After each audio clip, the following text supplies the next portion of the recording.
Pada video sebelumnya kita sudah bicara Cartesian vector tapi untuk dua dimensi. Dimana untuk dua dimensi scalar notation itu lebih powerful, lebih sederhana. Tapi untuk tiga dimensi tentu ini akan jauh lebih baik, jauh lebih praktis. Oke, pertama konsep aturan tangan kanan. Aturan tangan kanan. Kenapa dikatakan aturan tangan kanan? Ya karena pertama memakai tangan kanan. Di mana apabila tangan kanan itu kita eh, luruskan ke depan, ya, maka di maka yang arah ini, arah apa? Arah Y, ini Y, itu di lengan kita, dan arah X itu adalah eh, kepalan, kepalan jari-jari kita. Sedangkan jempol itu menunjukkan ke atas, itu membentuk sumbu Z. Jadi kalau kita ingin tuliskan ini positif di sumbu Y, ini positif di sumbu X, ini positif di sumbu Z. Jadi kebalikannya nanti ke bawah jadi negatif, ke kiri jadi negatif, ke sana jadi negatif, ya. Hmm. Jadi semua itu ada 8 kotak, makanya dikatakan oktan, ya, oktan kuadran. Baik, jadi kita akan eh, apa? Kita akan menyatakan ya sebuah struktur yang diberikan dengan sebuah gaya. Katakanlah di sini misalnya ada sebuah struktur. Saya katakan ini sebuah batang, misal ya. Nah, batang ini barangkali ini batangnya. Oke. Nah, batang ini mengalami gaya, sebuah gaya A yang besarnya katakan misalnya A 100 Newton. Nah, dalam analisa tiga dimensi, kita harus bisa menguraikan 100 Newton ini ke sumbu Y, sumbu X, dan sumbu Z. Dengan kata lain, berapa besar AY, berapa besar AX, dan berapa besar AZ dari 100 Newton itu. Dan yang paling penting juga arah-arahnya. Ya, nanti karena vektor eh, kita bicara arah atau direction. Nah, kalau dua dimensi kan, kalau hanya X dan Y, ya, ini ada sebuah vektor gaya, maka kita bisa uraikan dengan notasi skalar, ini menjadi, katakanlah ini A tadi, ini menjadi AX, dan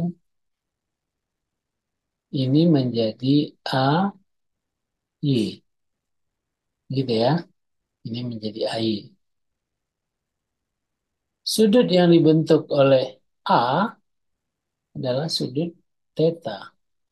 Jadi kita bisa tulis ya, kita udah pelajari bahwa AX itu sama dengan apa? Ini kita mengambil rumus kosinus. Cos theta sama dengan, coba lihat, cos theta sama dengan AX per A. Berarti AX sama dengan A cos theta. Jadi kalau ini 100, tetanya katakanlah 60, ya, 100 cos 60 itu 0,5, berarti sama dengan 50. Nah, misalnya satuan Newton.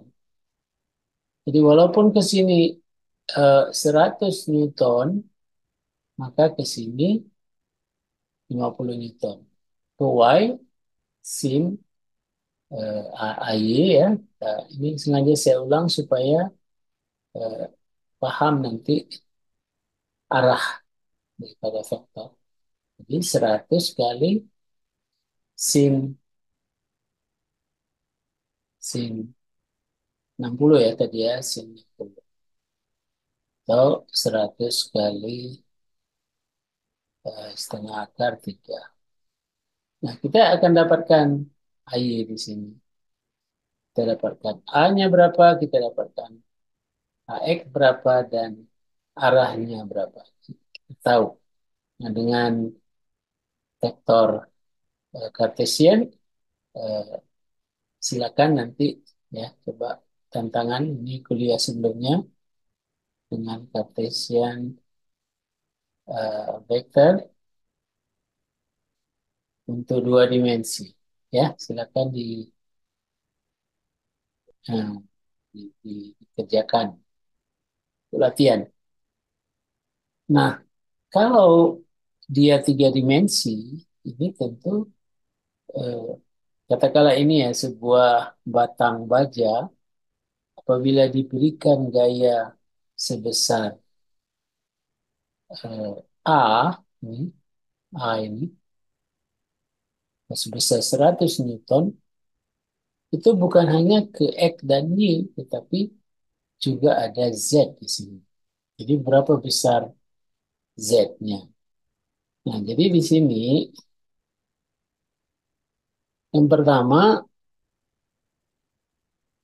kita harus pahami dulu konsep 3 dimensi. Baik, kita lanjutkan. Sekarang kita ingin tahu berapa besar AX, AY, dan AZ. Ya, vektor AY, vektor AX, dan vektor AZ.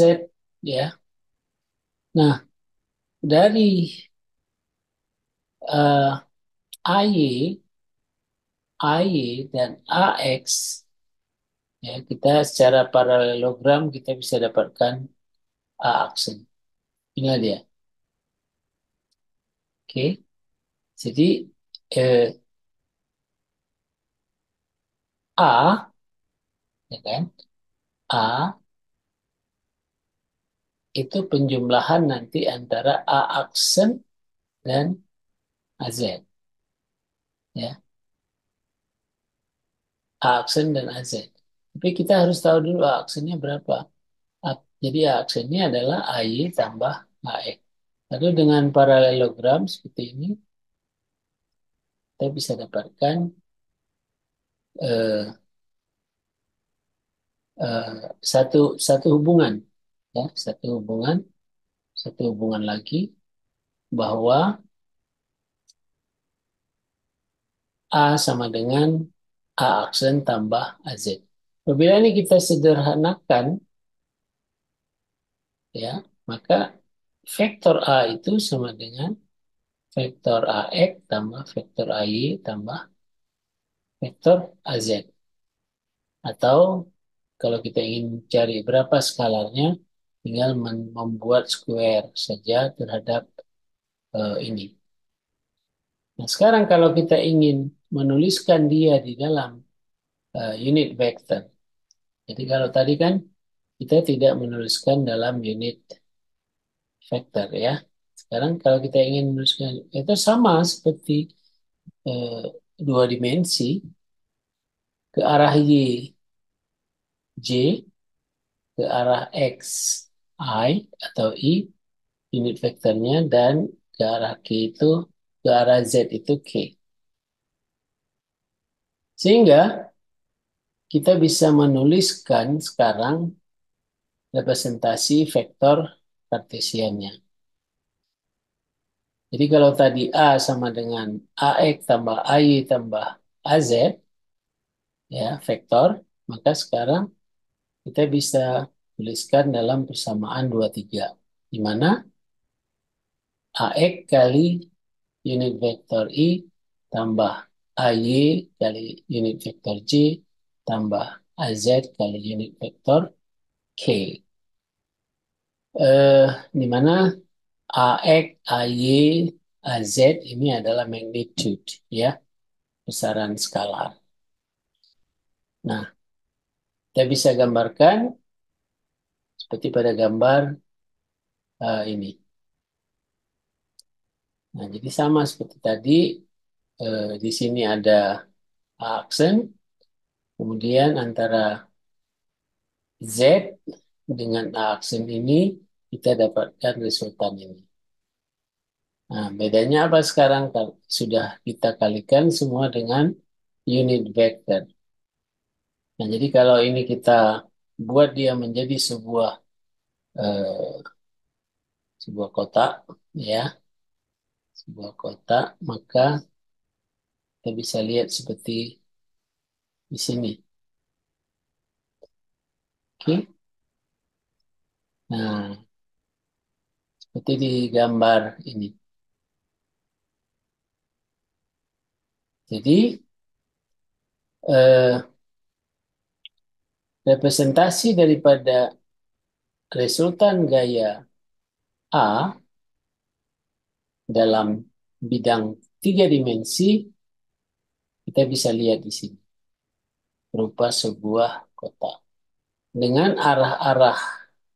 dengan arah sudutnya, atau coordinate direction angle-nya, kita bisa mulai dari eh, kita bisa mulai dari AX. AXI ini terhadap A. Itu kita sebut sudut alfa ini. Ini sudut alfa. Ya. Jadi bidangnya nanti itu gini. Nah, bidang. Jadi kita lihat. Kemudian untuk AYC, ini kita sebut dengan sudut beta. Ya. Bidangnya ini sudah cukup jelas. Ya. Kemudian satu lagi, yaitu antara AZ dengan eh, resultan gaya A. Ini tidak lain daripada gamma. Bidangnya adalah ini.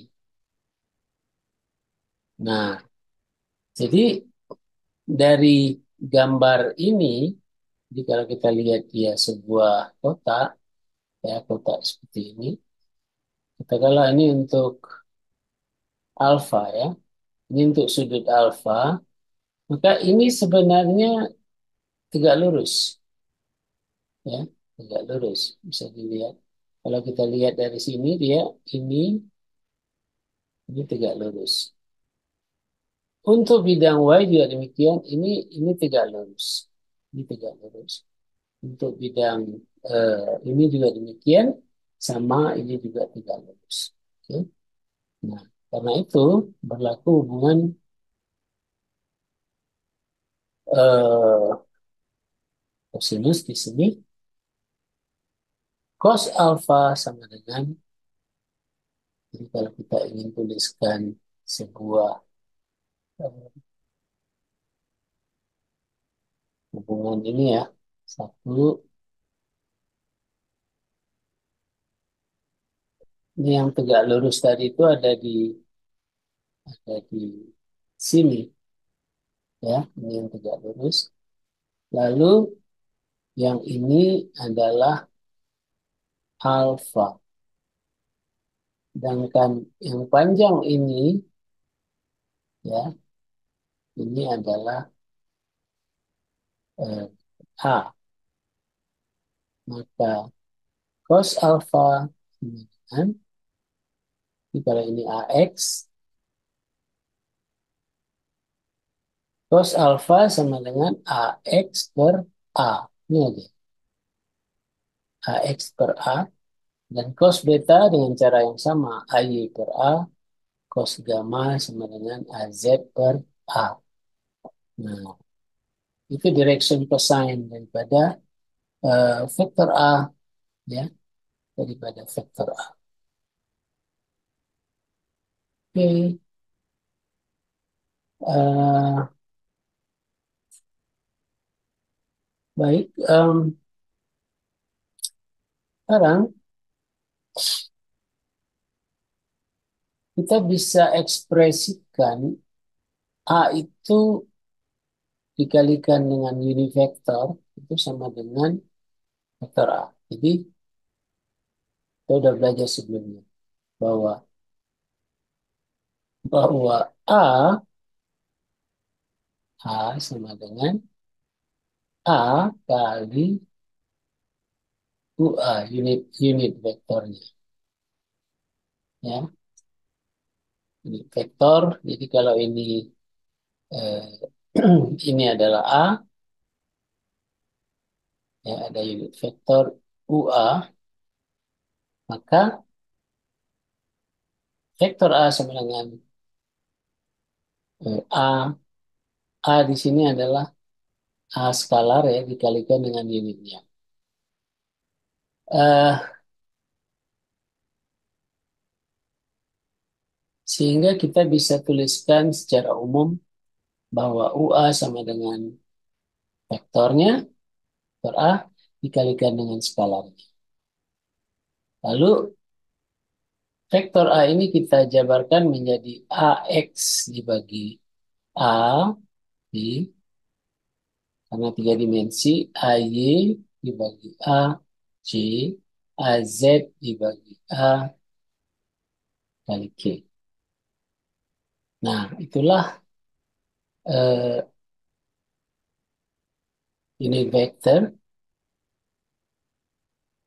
dari vektor A yang kita bisa tuliskan. Oke.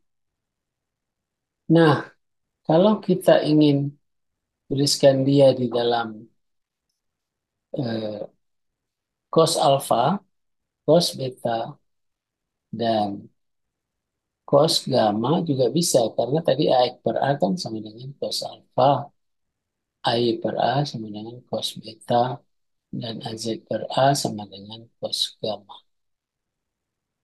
Nah, di mana eh, direction cosine apabila dijumlahkan square daripada cos kuadrat alfa, cos kuadrat beta, cos kuadrat gamma, ya, dijumlahkan itu sama dengan 1. Nah, terakhir kita bisa ekspresikan atau kita bisa jabarkan tadi bahwa vektor A sama dengan skalar A kali unit vektor UA-nya, ya, maka kita bisa jabarkan seperti ini. Dan kembali lagi, kita bisa buktikan bahwa vektor A sama dengan AXI tambah AYJ tambah AZK. Gitu. Nah, sekarang kita bisa menggunakan apa yang disebut dengan transverse and azimuth angles. Ya, kadang-kadang arah dari A, ya, ya, kadang-kala arah vektor A ini dapat dinyatakan dengan cukup dengan dua sudut azimut, yaitu eh, dan dua sudut, yaitu transverse angle kita sebut theta di sini, kemudian yaitu sudut yang dibentuk oleh A aksen. Kita tahu tadi A aksen ini didapat dari apa namanya penjumlahan AX dan AI. Kemudian sudut yang dibentuk oleh V atau phi, sudut azimut ya, azimuth angle ini antara vektor A dan AZ. Seperti pada gambar yang ini kita lihat hijau muda ya. Nah, oke. Nah, sehingga kita bisa nyatakan bahwa AZ itu sama dengan A cos V. Nah, A aksen adalah A sin V. Lalu kita bisa tuliskan AX sama dengan A aksen cos theta sama dengan A sin V cos theta dan AY sama dengan A aksen sin theta ya. Kita rubah semua aksen dari A sin V maka menjadi A sin V sin theta. Dan vektor A dapat kita tulis menjadi sebuah bentuk vektor kartesian yang baru yaitu ini. You should not memorize this question. Ini diingatkan ya. Nggak perlu kita menghafal persamaan ini, tapi yang paling penting adalah memahami ya bagaimana komponen-komponen itu ditetapkan menggunakan trigonometri. Nah, saya kira dengan memahami konsep itu maka eh, tidak mudah kita lupa, ya kan? Nah, jadi barangkali ya kita apa nanti bisa berlatih satu soal nih.